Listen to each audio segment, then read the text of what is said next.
Qué bueno verlos y estar aquí. Es un privilegio poder compartir con ustedes el mensaje del Señor. Y pues bueno, ya nos van a estar felicitando mucho, ¿verdad? Así que yo también no quiero pasar la oportunidad de felicitar a todas las madres que están aquí, quienes nos ven por internet. Mi mamá ya está en el cielo. Pero bueno, a todas las que estamos aquí y que vamos a aprender mucho con el Señor. Así que vamos a preparar nuestra Biblia, vamos a preparar nuestro cuaderno y lápiz y vamos a orar. Si me acompañan en oración, por favor. Señor, te damos muchas gracias, Padre. Efectivamente, gracias por darnos el privilegio de ser madres. Tú tienes un propósito, tú tienes una voluntad para cada una de las mujeres que llegamos a este mundo.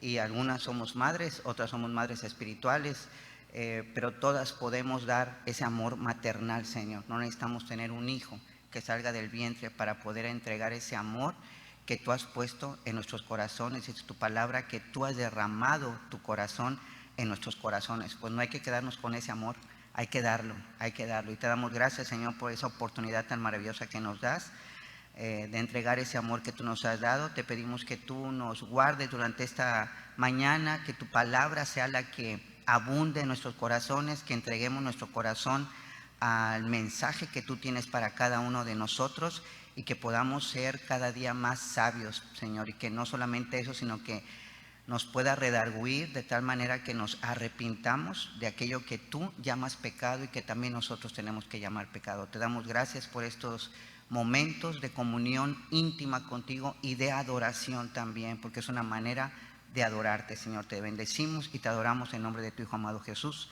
Amén. Pues bueno,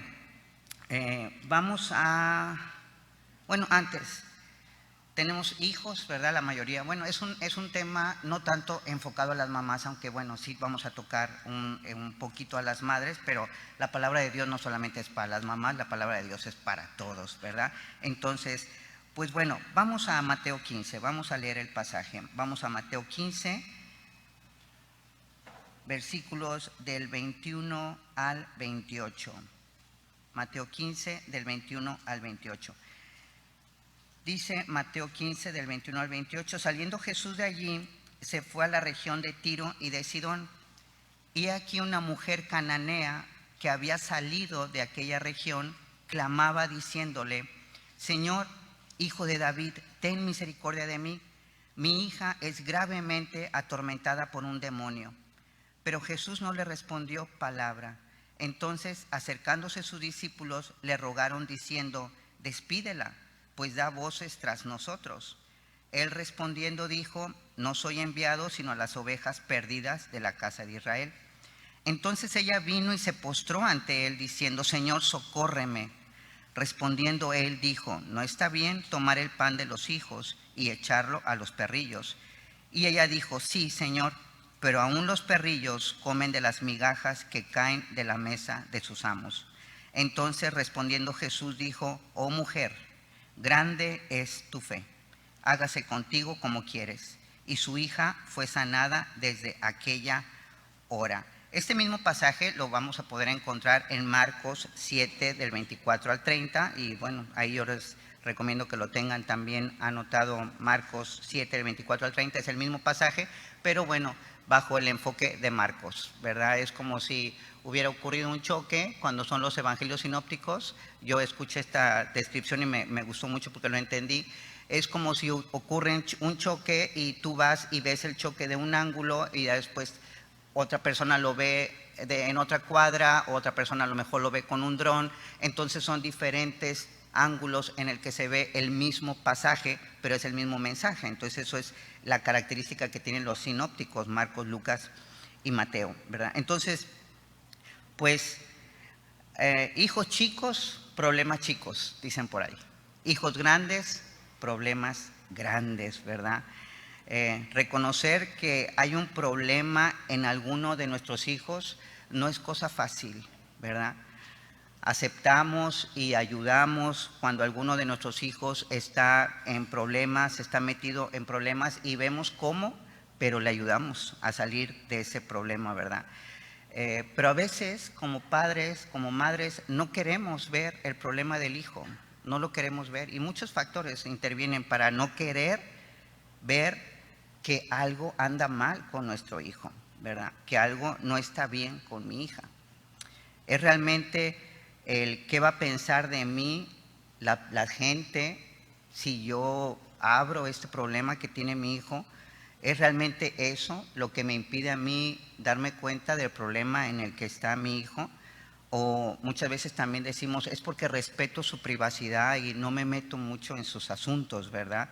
Ese es el verdadero motivo que tenemos de pasar por alto aquellos comentarios que estamos oyendo de que se comenta de nuestros hijos cierta o cual conducta. ¿Sobre quién recae la responsabilidad del problema de mi hijo? ¿Sobre él o sobre mí? Enfrentarlo y hablar con mi hija o con mi hijo es aceptar que en algo me equivoqué, que fallé como madre. Aquí vemos a una mujer en Mateo 15, 21. De esta mujer no sabemos ni el nombre. En Mateo 24 hay un mínimo de 24 mujeres donde no se menciona el nombre de las mujeres. Sabemos sus orígenes. Dice que es en Marcos, les comentaba en Marcos 7:26, dice que es griega, dice que es sirofenicia de nación. Es decir, esta mujer no era judía, no tenía la religión judía, no tenía el lenguaje judío, profesaba, era descendiente de cananeos, era oriunda de Fenicia, que es una región que incluye a Tiro y a Sidón.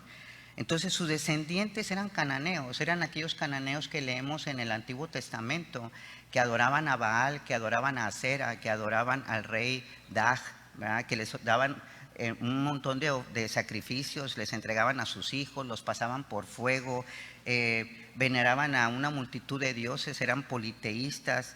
Entonces, de hecho, por esta adoración politeísta que tenía esa mujer, esta raza de los cananeos era despreciada, eran repudiados por los judíos.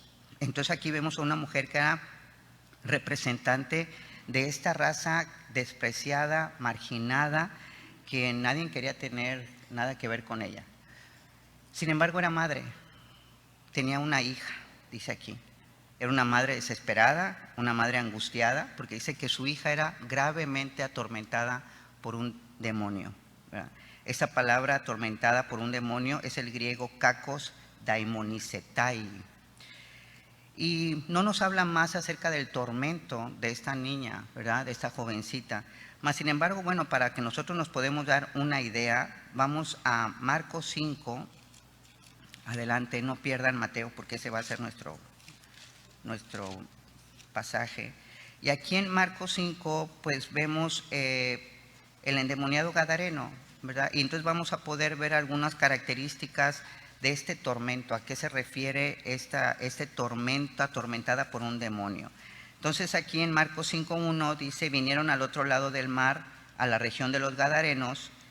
En el número 2 dice, y cuando salió él de la barca, hablando de Jesús y sus acompañantes, enseguida vino a su encuentro de los sepulcros un hombre con un espíritu inmundo.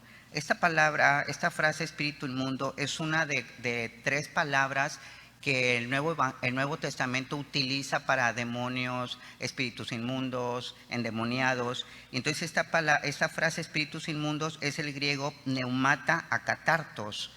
Y akatartos significa algo que ensucia, algo que contamina, algo que daña, algo que enferma, como cualquier cosa que está contaminado. Si tú te comes un atún contaminado, pues te vas a enfermar del estómago. Entonces, esos espíritus hacen daño, enferman, ensucian a las personas, son dañinos. Después dice en el versículo 3, dice que tenía este espíritu o esta persona, tenía su morada en los sepulcros, o sea, vivía en los sepulcros. Y nadie podía atarle ni aun con cadenas, 4, porque muchas veces había sido atado con grillos y cadenas, mas las cadenas habían sido hechas pedazos por él. Y aquí vemos una característica de los demonios, que tienen inteligencia y sabiduría, fuerza sobrenatural. Y dice, y desmenuzados los grillos, nadie le podía dominar. Y siempre, de día y de noche, y aquí vemos, esa es la característica de un tormento, que no cesa, ¿verdad? Que es de día y de noche. La chica se acostaba, siendo atormentada, se levantaba sintiéndose atormentada. O sea, y todo el día estaba atormentada y no se le quitaba eso. Dice también, andaba dando voces en los montes y en los sepulcros e hiriéndose con piedras. Todo esto lo podemos ver como una ausencia de paz, ¿verdad? Esta niña no tenía paz, no tenía una estabilidad mental, porque pues estaba viviendo en los sepulcros. ¿A quién se le ocurre? O sea, si vivía en los sepulcros es porque había abandonado su casa, no estaba en su casa, vivía en los sepulcros, no tenía estabilidad mental, no tenía estabilidad emocional, se la pasaba gritando, dando lamentos, era muy agresiva. Bueno, esta persona era muy agresiva, o sea, estaba sufriendo de trastornos mentales, se hacía daño, él solo, ¿verdad? Se pegaba con piedras, se cortaba, se lastimaba las uñas, se quitaba los cabellos, se mordía las uñas, ¿verdad? Ella se hacía daño, ella sola. Podemos ver que ese podría ser parte de su tormento. Sufría de insomnio. Esta persona que está aquí pues sufría de insomnio porque dice que andaba en los sepulcros de día y de noche. Tenía violencia, era violento, nadie le podía atar, nadie le podía dominar, nadie podía tener control sobre él. Entonces estas son unas características que nos podemos dar cuenta que lo que hacía un endemoniado en aquel entonces, y que la actividad demoníaca no ha cambiado, ¿verdad? Es la misma. Muchos trastornos mentales son confundidos por trastornos psicológicos cuando pudiera caber la posibilidad de que esa persona tuviera demonios. La palabra demonización es la manera correcta de expresar la presencia de un demonio en la vida de una persona. Porque el griego de esta palabra demonización, el griego de esta palabra, su etimología tiene que ver con eso, tiene que ver con presencia de demonios. La palabra demonio en el griego es la palabra daimón. Esta palabra daimón significa que es un ser con una personalidad. O sea, si los demonios pueden tener presencia en una persona es porque tienen personalidad. O sea, los demonios hablan, piensan, se ríen, se enojan, se mueven, salen, entran, tienen un movimiento, tienen una personalidad, y de la personalidad que tengan los demonios depende el nombre del demonio. Un demonio de violencia, un demonio de timidez, un demonio de vergüenza, depende de la personalidad que tenga el demonio. Miren, vamos a Lucas 11:24, nada más un ratito para hablar un poquito de esto, porque no es el tema principal, no es el tema principal del mensaje. Lucas 11:24 dice, cuando el espíritu inmundo, aquí volvemos a ver esta palabra neumata, acatartos, cuando el espíritu inmundo sale del hombre, para haber salido del hombre es que estaba adentro del hombre, sale del hombre, anda por lugares secos. Ahí vemos el movimiento del demonio buscando reposo, ahí vemos su objetivo, o sea, no anda a lo loco, está queriendo tener paz, ¿verdad? Entonces los demonios no tienen paz. Y dice, y no hallando reposo, dice, o sea, ¿quién dice? El demonio lo piensa, el demonio reflexiona y dice, volveré a mi casa de donde salí. Okay. Entonces, ellos son unos intrusos porque invaden, son invasores, porque nosotros no les pertenecemos a ellos. Entonces ellos son invasores, son intrusos y aprovechan y se meten a los cuerpos porque no tienen cuerpos, porque un juicio de Dios los dejó sin cuerpos. Entonces necesitan un cuerpo. Por ejemplo, también tenemos esta cita donde habla de que unos demonios se meten a unos cerdos, ¿verdad? Eso está en Lucas 8:33, si quieren ir ahí. Dice, y los demonios salidos del hombre, en Lucas 8:33, ahí volvemos a ver, los demonios salidos del hombre, estaban dentro de un hombre, entraron en los cerdos. Y dice que el hato de cerdo se precipitó por un despelladero. Entonces, los demonios necesitan un cuerpo para manifestar sus actividades demoníacas, para manifestar estas maldades que tienen la orden por medio de Satanás de llevar a cabo. Los demonios entonces en general son secuaces incansables e incondicionales de Satanás y están muy bien organizados para llevar a cabo sus malévolos propósitos en la vida de cada uno de nosotros. ¿Y por qué odia al ser humano? Pues porque el ser humano ha sido creado a imagen y semejanza de Dios, por eso es que odia al ser humano. Ahora, algo importante que sí quiero que veamos es en Deuteronomio 10:14. Deuteronomio 10:14 dice: He aquí, de Jehová tu Dios son los cielos y los cielos de los cielos, la tierra y todas las cosas que hay en ella. Esa cita está en Deuteronomio 10:14. Dice: de Jehová son los cielos, la tierra y todo lo que hay en ella. En Colosenses 1:16 dice: porque en Él, en Cristo, fueron creadas todas las cosas, las que hay en los cielos y las que hay en la tierra, visibles e invisibles, sean tronos, sean dominios, sean principados, sean potestades. Todo fue creado por medio de Él y para Él. Entonces, la frase posesión demoníaca es una frase incorrecta, porque aquí la Biblia nos está enseñando que todo es de Dios, ¿verdad? Entonces, los demonios no son dueños de nada, ellos no pueden poseer nada. Por eso es que esa frase, cuando ustedes la escuchan, está incorrecta, no saben lo que están hablando, ¿verdad? Entonces, porque los demonios no son dueños de nada. Aquí vemos que el creador de todo es Dios y el dueño de todo es Jesucristo. Dios creó todo y se lo entregó a su Hijo Jesucristo. Entonces, el dueño es Dios, el que creó todo es Dios y el dueño es Jesucristo. Entonces, cuando una persona alberga un espíritu demoníaco en su cuerpo, esa persona está bajo un control parcial de un demonio, ¿verdad? Entonces, esa persona se le llama, o se le puede decir que está demonizado. El griego para demonizado es daimonizomai, daimonizomai. La etimología de este daimonizomai, o sea, cómo están compuesta la palabra daimonizomai, eso es la etimología, cómo se componen las palabras. Y las palabras se componen de una raíz, de un causativo y de una terminación. Entonces, esta palabra daimonizomai en su raíz, en su causativo y en su terminación, nos deja ver que hay una presencia demoníaca activa que lo que provoca es la pasividad de la persona y la actividad demoníaca. Entonces, lo que veíamos nosotros en el Gadareno, vimos la personalidad del demonio, no la personalidad del muchacho, ¿verdad? Entonces, es como si fuera un eclipse, está la persona y entonces la personalidad del demonio hace esto. Entonces, el muchacho ya no refleja su personalidad, sino el demonio en la persona del muchacho, ¿verdad? Pero era la personalidad del demonio. Eso es un control parcial. ¿Por qué parcial? Repito, porque los demonios no son dueños de nada, ¿okay? Entonces, la persona pues puede estar invadida de uno o varios demonios, ¿verdad? Ahí tenemos también citas bíblicas que hablan de una legión de demonios.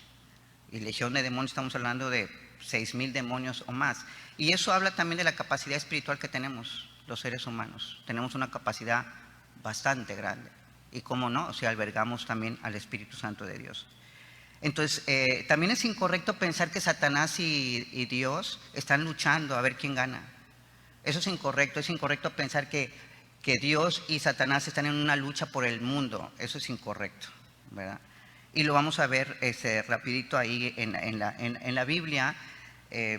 En la pantalla pueden verlo si no quieren buscarlo. En Efesios 6:12, porque yo ya lo tengo aquí escrito para irnos más rápido. En Efesios 6:12 dice: porque no tenemos lucha contra sangre y carne, sino contra principados, contra potestades, contra los gobernadores de las tinieblas de este siglo, contra huestes espirituales de maldad en las regiones celestes. Cuando dice porque no tenemos, no dice porque no tiene Dios, dice porque no tenemos nosotros. Y la Biblia está escrita para los cristianos. Solamente hay un mensaje para los incrédulos: arrepiéntete. Es el único mensaje en la Biblia para el incrédulo: arrepiéntete. Pero todo lo demás que tiene la Biblia está escrito para los hijos de Dios, es para nosotros. Entonces, aquí habla de que nosotros tenemos una lucha contra Satanás. Nosotros, y aquí vemos otra vez lo que leíamos en Colosenses: principados, tronos, todo esto que está hablando de el reino de las tinieblas y su organización. En Colosenses 3:15 Dice, y despojando a los principados y a las potestades, los exhibió públicamente, triunfando sobre ellos en la cruz. La obra de Jesucristo dice que despojó a los principados y potestades, otra vez la misma terminología del reino de las tinieblas, y dice, y los exhibió públicamente, o sea, estaban derrotados. Y dice que triunfó sobre ellos en la cruz. Aquí vemos la victoria de Jesucristo sobre Satanás.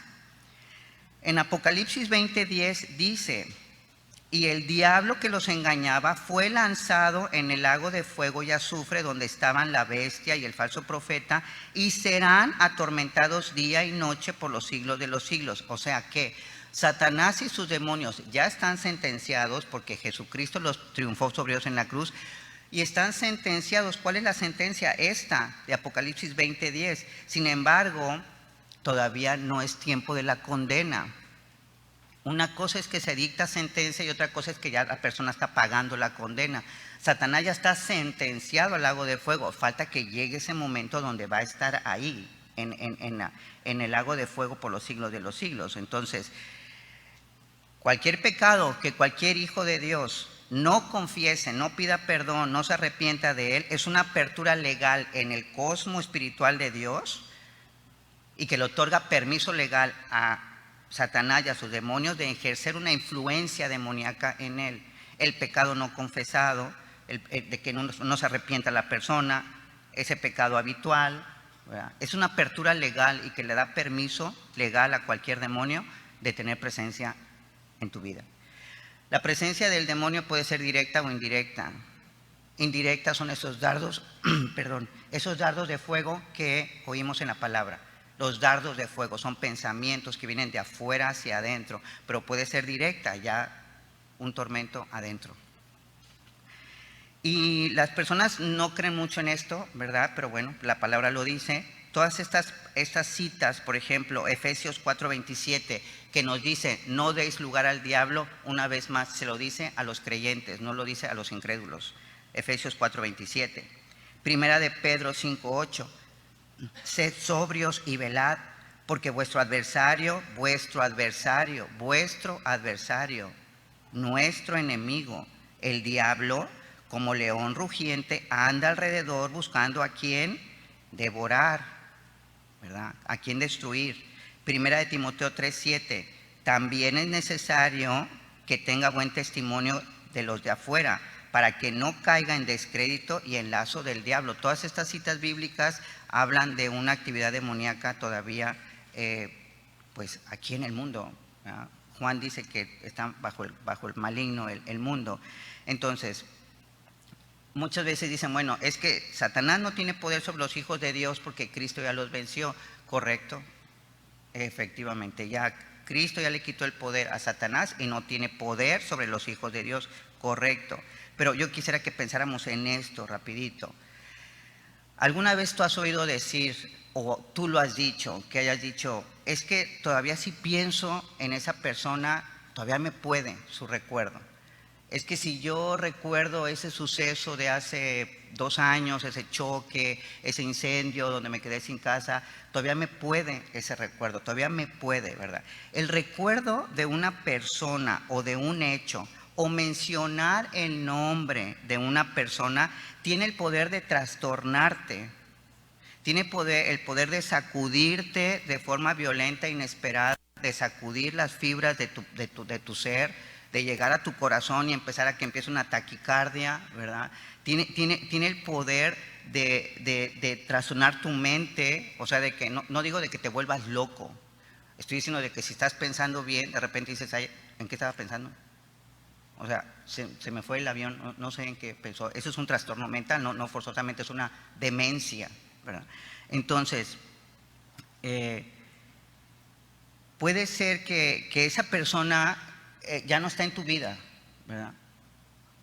Puede ser que esa persona ya la perdonaste y te pasas perdonándola 10 veces al día, ¿verdad? Y ya no está en tu vida, y la sigues perdonando, pero una apertura que nosotros demos en nuestra mente y que ese recuerdo entre, se posicione, tome un lugar y comience a desarrollarse en nuestro interior, esa presencia de esa persona por medio de un recuerdo tiene un gran potencial de trastornarte emocionalmente, mentalmente y físicamente, para bien o para mal.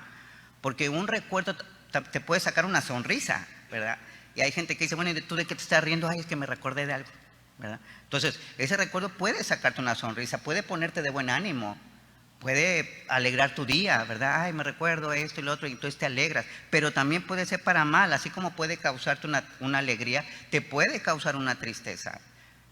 Puede sacarte lágrimas, ¿verdad? Y puede hacer que caigas en una depresión angustiante y terrible, ¿verdad? Entonces, ¿qué poder tiene un recuerdo en la mente? Un recuerdo. Entonces, efectivamente, Satanás y los demonios están derrotados, pero una apertura que nosotros le demos a través de un pecado, a través de la práctica ocultista, a través de maldiciones generacionales, a través como les digo, de un pecado no confesado, un pecado habitual, bueno, una apertura que nosotros le demos, entran legalmente, toman posición, o sea, toman tu cuerpo como si fuera tu casa. Porque les repito, los demonios son invasores. Aquí tenemos muchos problemas con los invasores. Hay terrenos que invaden las personas. ¿Y a poco si vas y le dices, oiga, por favor, ¿se puede salir de mi terreno? ¿Se salen? A ver, sácalos, ¿verdad? Y con la autoridad y con la ley no se salen. Y si pasa el tiempo que dicen, este terreno es mío. Ahora estamos hablando de seres espirituales de maldad, de demonios, ¿no? Que también no se van a salir tan fácilmente. ¿Okay? Entonces, ellos efectivamente, Juan 10:10, vienen para robar, matar y destruir, ¿verdad? O sea, no vienen para acariciarnos, dice que vienen para devorarnos, para robarnos la paz, para robarnos la tranquilidad, para robarnos la estabilidad emocional, para robarnos y ponernos dudas de que soy salvo, no soy salvo, y tengo la salvación, no la tengo. O sea, vienen y causan un trastorno mental. El campo de la mente del demonio es el campo de batalla del demonio es la mente, es nuestra mente. Ahora, ¿ustedes creen que es casualidad que la madre tuviera un trasfondo idólatra de espiritismo y que la hija la estuviera atormentando un demonio? ¿Creen que sea una casualidad? ¿Verdad? Ahora, entonces, ¿qué pasa con el cristiano, verdad? ¿Cuál es la solución? Bueno, la solución ahí está también en Efesios 13:18. En Efesios 13:18 nosotros vamos a encontrar toda la armadura de ¿quién? De Dios. Está toda la armadura de Dios en Efesios 13:18. Y esa armadura de Dios es cuando un cristiano está viviendo en santidad. Toda la armadura, todos los elementos de la armadura es vivir en santidad, ¿verdad? Es nunca quitarte la armadura de Dios. ¿Qué significa nunca quitarte la armadura de Dios? Pues significa lo que dijo Pablo cuando dijo, Dios dice, sean santos porque yo soy santo, sean santos en toda vuestra manera de vivir. ¿Qué significa eso? Vive en santidad. Y si tú vives en santidad, los demonios difícilmente se acercan. ¿Okay? Esa es la solución. Difícilmente se acercan. Vivir en santidad. Ahí está en Efesios 13:18. Esa es toda la armadura de Dios. Y en pocas palabras es, seamos santos como el que nos llamó es santo en toda nuestra manera de vivir. Y eso significa de palabra, de pensamiento y de obra. ¿Okay? Ahora, pues esta mamá que vemos aquí, esta madre, fíjense que fue veraz. Esta madre fue veraz. ¿Qué es la veracidad? La veracidad es una cualidad donde tus declaraciones reflejan toda la realidad. Ese es algo veraz, que tus declaraciones, lo que tú dices, están reflejando toda la realidad. Eso es algo veraz, eso es algo real. Y Dios nos creó con esa capacidad. Eso es uno también de los atributos comunicables que Dios nos dio, la veracidad. Nada más que Dios, pues es veraz 100%. Romanos 3:4 dice, sea Dios veraz y todo hombre mentiroso. Entonces Dios siempre es veraz, nunca deja de serlo, pero nosotros no. Porque aun cuando tenemos este atributo comunicable de Dios, la veracidad, pues aún también tenemos la naturaleza pecaminosa, y esa naturaleza pecaminosa hace que nos inclinemos al mal y que ya no seamos tan veraces, ¿verdad? ¿Por qué les digo esto? Porque la madre dijo, mi hija está gravemente atormentada por un demonio, fue veraz. Lo que ella estaba viendo, eso lo declaró, fue veraz con su realidad. No lo ocultó, no dijo, no pasa nada.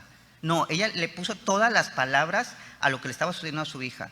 Mi hija está siendo atormentada por un demonio, ¿verdad?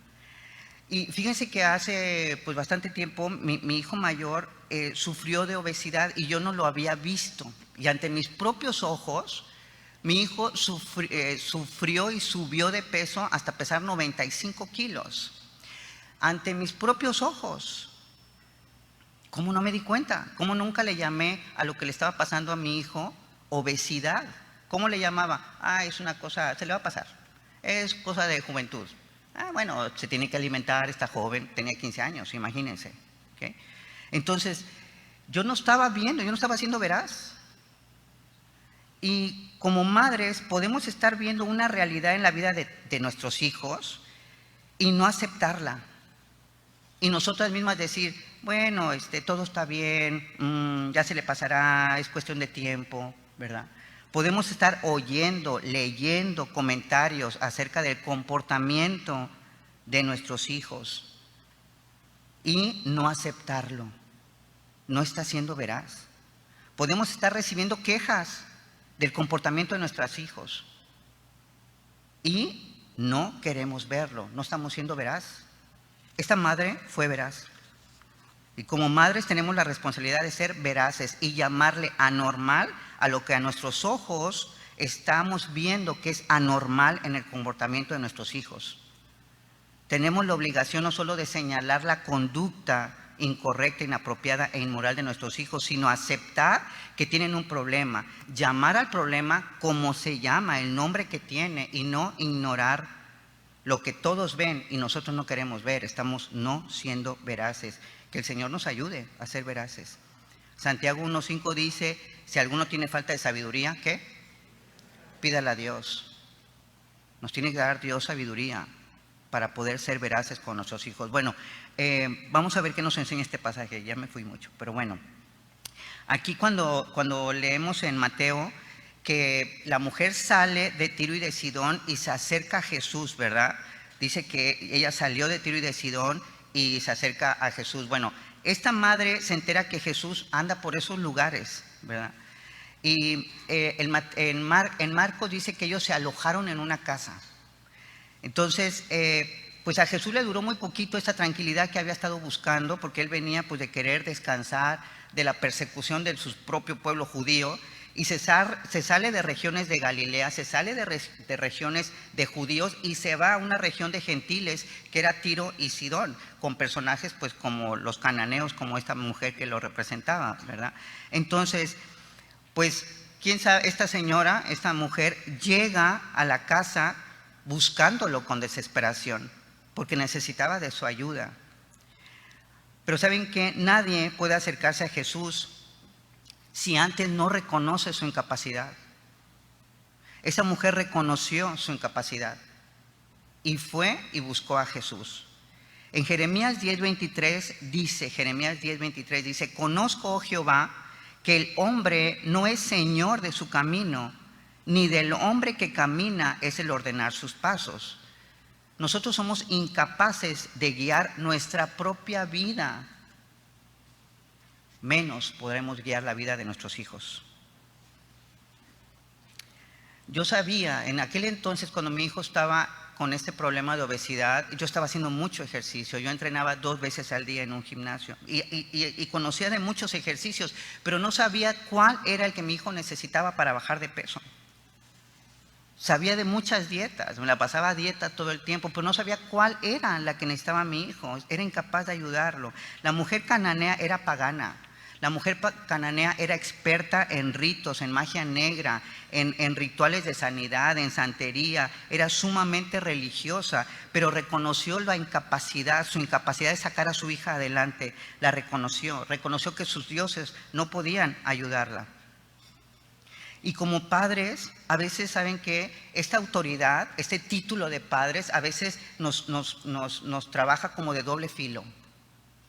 Porque por la misma autoridad podemos no hacer lo que tenemos que hacer.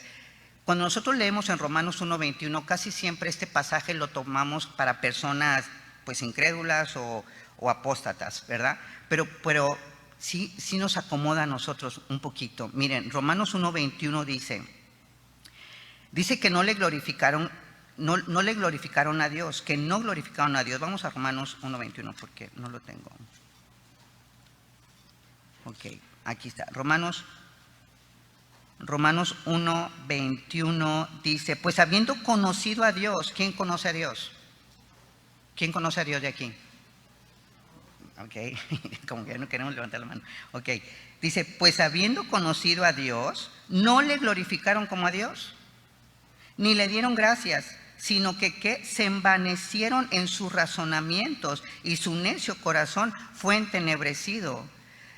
A pesar de saber muchas cosas nosotras como madres y los padres y público en general, a pesar de saber cosas de Dios, a pesar de que sabemos qué dice Dios acerca de mi persona, a pesar de que cada día yo leo algo que Dios me marque, me dice, estás mal aquí, arréglale aquí, ¿verdad? A pesar de eso, sigo creyendo que estoy bien, estoy envanecida en mis razonamientos. ¿Y saben qué? Y no hay cambio. Y entonces si yo permanezco envanecida en mis razonamientos, en que yo estoy bien, todos están mal, pero yo estoy bien porque tengo tantos años en Cristo, estoy envanecida en mis razonamientos.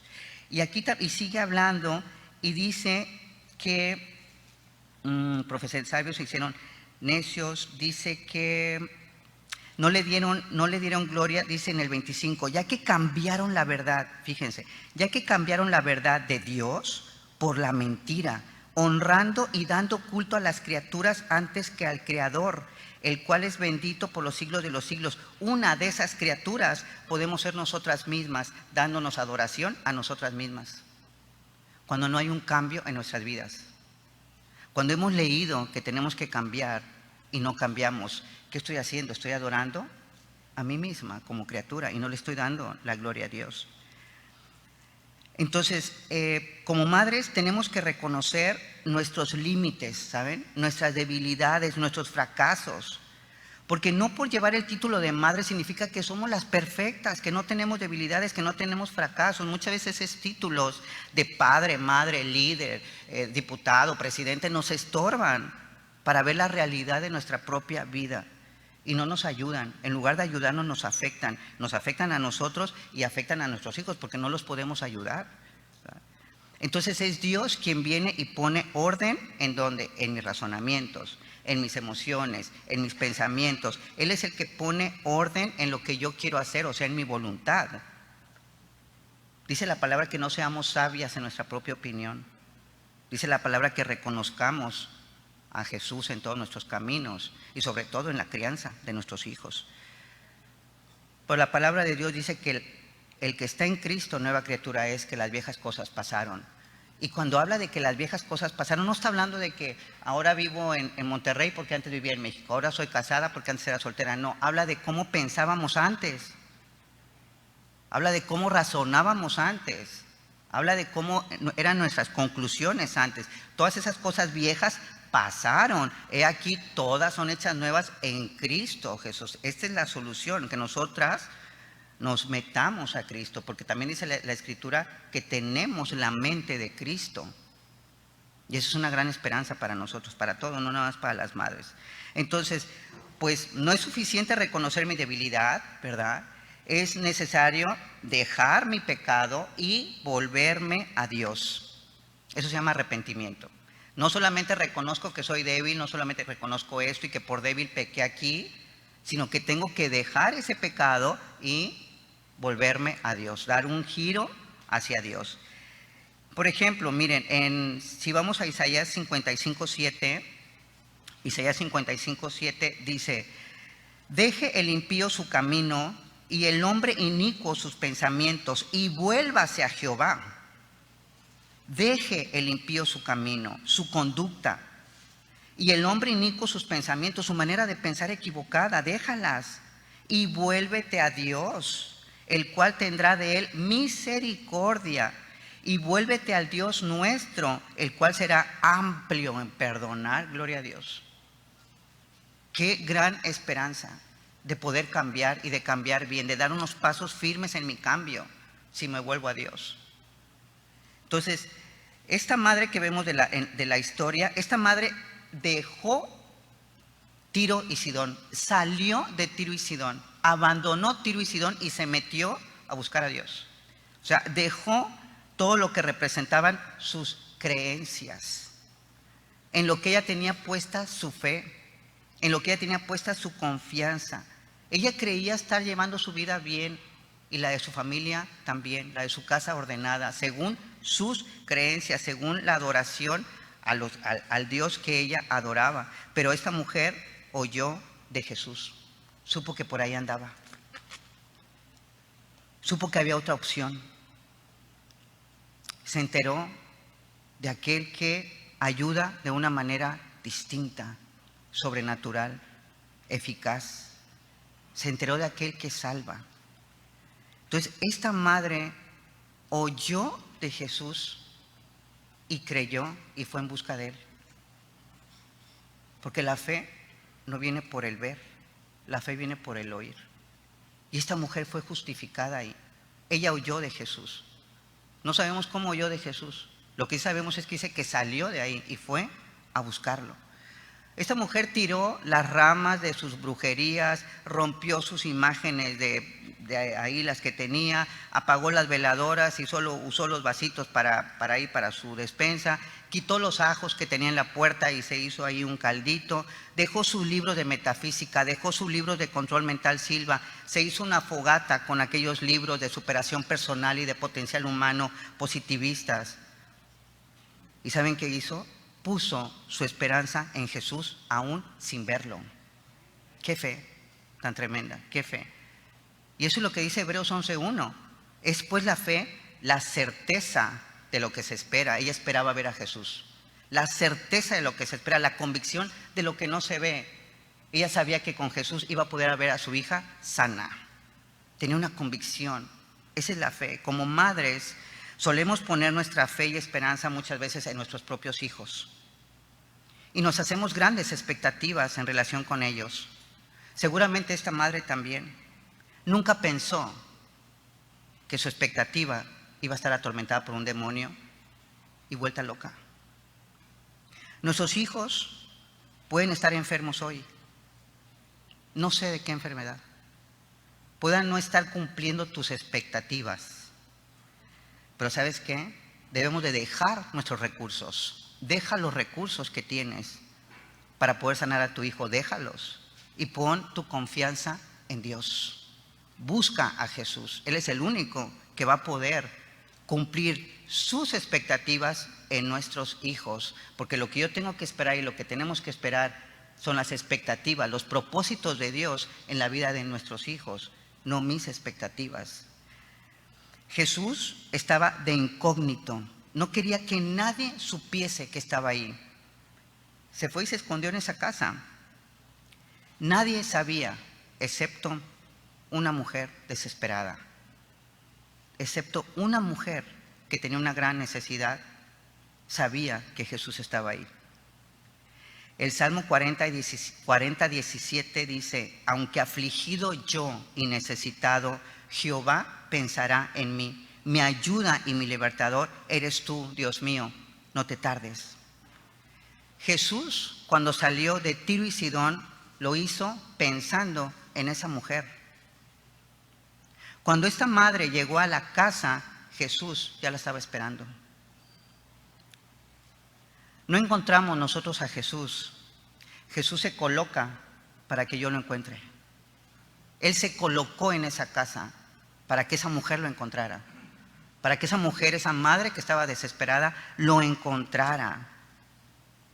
Dice Romanos 2:4: o menospreciáis las riquezas de su benignidad, paciencia y longanimidad, ignorando que su benignidad te guía al arrepentimiento. Jesús va a mover tus caminos y mis caminos. Les va a dar unos giros insólitos. Va a trastornar nuestras sendas que creemos que están normales, que creemos que están correctas, que creemos que están bien. ¿Para qué? Para guiarnos al arrepentimiento. Eso fue lo que hizo con esta mujer. Jesús la estuvo guiando todo el tiempo, para que ella llegara a los pies de Jesús y se arrepintiera. porque eso fue lo que ella hizo. Ella se arrepintió. Segunda de Pedro 3:9 dice, segunda de Pedro 3:9, el Señor no retarda su promesa según algunos la tienen por tardanza, sino que es paciente para con nosotros, no queriendo que ninguno perezca, sino que todos procedan al arrepentimiento. El Señor Jesús va a mover cielo y tierra para que lleguemos a donde Él nos está esperando. Pero solamente podremos llegar si hemos aceptado nuestro pecado, si hemos reconocido nuestra incapacidad, si nos hemos apartado del pecado y si no lo buscamos. Solamente así, ¿verdad? Vemos aquí en la historia que Jesús prueba la fe de esta mujer. No es fácil seguir a Dios. Él probó su fe, no le contestó, hasta permitió que otros la humillaran. Despréciala, sácala de aquí, no ves que nos estorba. Lo permitió, Él permite que pasemos ese tipo de cosas, y no porque nos esté insultando. Cuando Él dice perrillos, esa palabra perrillos es un diminutivo, es como mascota, es un diminutivo cariñoso, no la está insultando, ¿verdad? Es el griego kunarión, que es un término para la mascotita. Cuando Él dice, es que los perrillos, ¿verdad? Y mucha gente cree que lo está insultando, pero no, lo que Jesús está haciendo es probando su fe, llevándola hasta que ella crea quién es Él. Y lo vemos aquí, porque vemos cómo ella pasa de llamarle Jesús, Señor, Hijo de Dios, Hijo de David. Después le dice, Señor, socórreme. Y después vemos al final, en el 27, donde ella le dice, sí, Señor. Una posición sumamente humilde. Sí, Señor, le dice. Y la insistencia, Jesús probó su fe, pareciera que la estaba tratando de alejar, y ella se aferraba. Y ella se quedaba ahí, ¿verdad? Ella a pesar de todo lo que estaba pasando, quiso permanecer cerca de Jesús. Y Jesús honró su fe. Jesús honró su fe. Juan 15:7 dice, si permanecieis en mí y mis palabras permanecen en vosotros, pedid todo lo que queráis y os será hecho. Jesucristo sanó a su hija. Es lo que leemos ahí. Entonces respondiendo Jesús dijo, oh mujer, grande es tu fe, hágase contigo como quieres. Y su hija fue sanada desde aquella hora. Este tiene una parte teológica que es, el pan es el mensaje de la salvación, los hijos es el pueblo de Dios, el pueblo de Israel, y los perrillos somos los gentiles, ¿verdad? La provisión de Dios es el evangelio para todos nosotros. Esa es su provisión, es el pan. Él dijo, yo soy el pan de vida. Y la manera como Él se acerca a nosotros, donde Él se coloca para que nosotros lo encontremos, es la cruz del Calvario. Él ahí se acercó a nosotros a través de la cruz. Y en esa cruz nos está esperando. Aún siendo salvos, el Señor está esperándonos en esa cruz todos los días, para que lo reconozcamos, para que veamos lo que Él está haciendo por nosotros, lo que Él hizo. En la cruz encontramos a Cristo. Jesucristo es nuestra provisión diaria. Como madres tenemos mucho que aprender. No somos perfectas. Nadie nace siendo madres perfectos, siendo hijos de Dios perfectos. Tenemos que buscar serlo. Y para eso tenemos que ir al lugar adecuado con la persona adecuada. Nuestra provisión siempre va a ser Jesucristo, de sanidad, de paz, de salvación. Él es nuestra provisión, Él es nuestro proveedor. Vamos a orar. Señor, te damos muchas gracias. Gracias por tu palabra. Gracias por hablarnos tan claro como eres, Señor. Gracias porque en tu luz efectivamente vemos la luz, Señor. Gracias por decirnos nuestros defectos, pero también nos dices la grande esperanza que hay en ti. Gracias, Señor, porque podemos confiar en ti plenamente para los cambios que queremos hacer en nuestras vidas. Queremos pedirte perdón por la vanidad con la que nos hemos manejado, por la soberbia, creyendo que sabemos cómo hacer las cosas e ignorando tu benignidad y tu amor. Señor, muchas gracias porque tu palabra siempre será nuestro refugio, nuestra fortaleza, pero también esa plataforma sólida de donde pueden salir todas nuestras orientaciones. Podemos estar bien orientados si siempre dependemos de ti. Hoy tal vez hay alguna persona aquí, alguna madre, algún joven que ha venido, que ha sido invitado. El Señor ya estaba aquí. El Señor te estaba esperando aquí. Él quería que tú lo encontraras, que tú supieras que Él es tu proveedor, que Él te puede proveer de paz y de tranquilidad, pero sobre todo de vida eterna. Él quiere entregarte esa vida eterna. Solamente tienes que hacer lo que hizo la mujer. Ella se arrepintió, ella reconoció su pecado, y tú dile: Señor, yo reconozco mi pecado, reconozco que no he querido acercarme a ti, pero sí me he acercado a otras cosas. Reconozco que he querido vivir ordenando yo mi vida, pero hoy entiendo que solamente tú le puedes poner el verdadero orden a mi vida. Te pido perdón por haberte querido alejar cada vez más. Te pido perdón por haberme refugiado en otras cosas. Te pido perdón por mi pecado.